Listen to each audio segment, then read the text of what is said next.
Chapter 1, Introduction, all about the sound. Do you recognize the words you are reading by looking at them?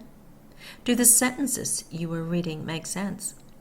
Can you tell someone all about what you have read and what most of the words mean? It's so great. You are reading at one level, a level many newcomers to Canada and the English language are striving to read at, the level of sight recognition. It is truly a good thing when you can look at the whole of what you are reading and see something that makes sense. That is a wonderful accomplishment. Or maybe you are still in the beginning stages of learning to read or even speak in English. That is perfectly okay too.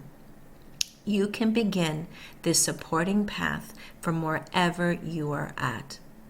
The language learning journey is, after all, an I can journey, one where you recognize where you are at in terms of your strengths and move on from there, one step at a time. I can, I will, one step at a time. Wherever you are at, what we're about to explore together may be different than what you have done so far. You may even see it as taking a step backwards. Yes, we will be going back to what is taught in primary classes across the country. What you will learn, though, by doing that, will add greatly to your listening, speaking, reading, and writing skills. You see, there is another way to understand the English language that can help you to speak, read, spell, and write at a higher level. I will call it the 3P approach. This is a 3-tier approach to English using phonemic awareness, phonological awareness, and phonics. In this method, it is all about the sound. The 3P approach. The 3P approach can help improve English through a stage-by-stage process. Our goal when we are approaching English in this way is to master phonics. What is phonics? Phonics is the process of matching letters or groups of letters with the sounds they make. We cannot, however, match letters with sounds until we are more familiar with English sounds and letter symbols. We need phonological awareness before we can master phonics. What is phonological awareness? Phonological awareness is the ability to recognize and use the spoken parts of words, including syllables, onset, rhymes, and phonemes. We will learn all about these things as we move on. In this step, we chunk or hear our words chunked into syllables, word parts that contain a vowel sound. We attempt to recognize and use the beginning, middle, and ending of words to identify the sound, and then we connect the related meaning to them. At this level of the 3P approach, we are not yet focusing on the letters that represent these sounds. We are simply focusing on the sounds used to make words. So, we need then a better understanding of sound. We need to build phonemic awareness before we build on phonological awareness. What is phonemic awareness? Phonemic refers to the sound word parts make. Phonemes are the smallest sound parts of a word. Phonemic awareness is the ability to recognize and use those sounds. As in phonological awareness, we are focusing only on the sound. This is the most fundamental step to understanding English. Phonological awareness and phonics help us to build on the space of sound. It starts with the sound.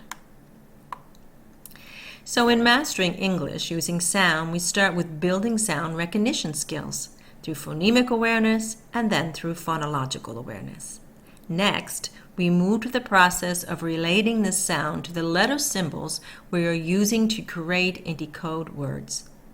First P, second P, third P. Phoneme, phonemic, phonological, phonics. Sound, sound, sound, finally sound and letters. Though sight recognition helps us to recognize words we have visually memorized, the 3P approach allows us to understand words in a way that does not require memorization. It allows us to understand how and why words are pronounced or spelled a certain way, so we can understand them outside of what we are reading. We gain better understanding of the English language through sound than we can through sight. From memorizing words to focusing on each sound a word part makes. Word recognition and vocabulary are important parts of learning English for good reason. Learners in most EAL, English as an Additional Language classes, are encouraged to keep a word journal of new words they have learned. They are also encouraged to figure out the meaning of and to visually remember the spelling and pronunciation of each word. This is a great practice and can be very helpful. I, too, will suggest that you keep a journal as you progress through these pages.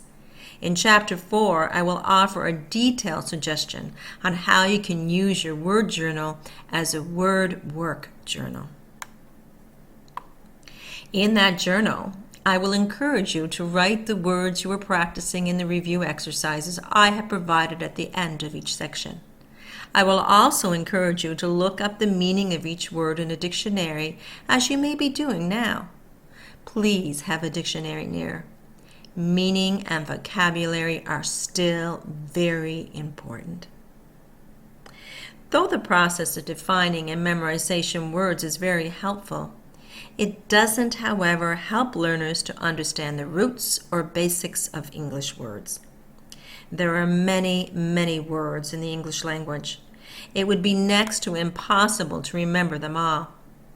When we understand English words at a deeper level of phonemics, phonology, and phonics, we do not have to rely on our memory so much.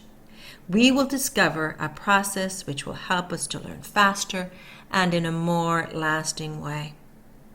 It's all about the sound. The basics of all language is the sound. Though English is not as phonic as other languages, to truly understand it, we need to recognize those phonemes or building blocks and how to use them. It truly is all about the sound. The smallest unit. Though understanding unfamiliar words is important, words are not the smallest units in English. To understand how a word is pronounced, spelled, and read, we must break down each word to its smallest units. The phoneme for sound and the grapheme for the letters we see that represent those sounds. There are around 44 sounds in the English language, and we want to understand and be able to use them all. 44 sounds approximately. All we are really doing then with the 3 Ps is recognizing these 44 sounds and learning how to use them. That doesn't seem so difficult, does it?